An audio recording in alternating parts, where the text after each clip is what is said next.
معايا نص لتر من الحليب، عليهم نص كوباية من زبدة البيستاشيو. اللي ما شافش الوصفة عندي على القناة اللي حابب يشوفها. معلقة كبيرة من النشا،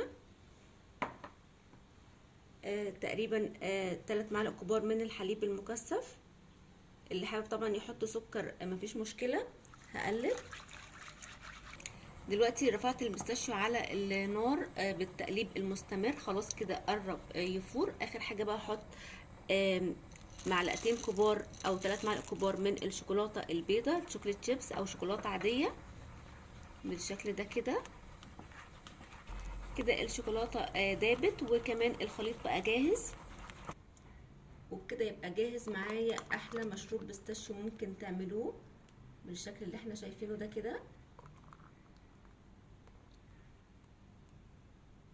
بجد حلو جدا، تحفه جدا. ومهم جدا ما نحطش فانيليا عشان ما نضيعش طعم الفستق.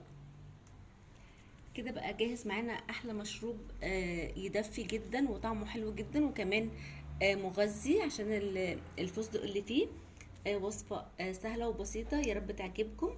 واللي يجرب الوصفة وتعجبه يا ريت يعمل لايك ويقول لي رأيه في كومنت. والسلام عليكم ورحمة الله.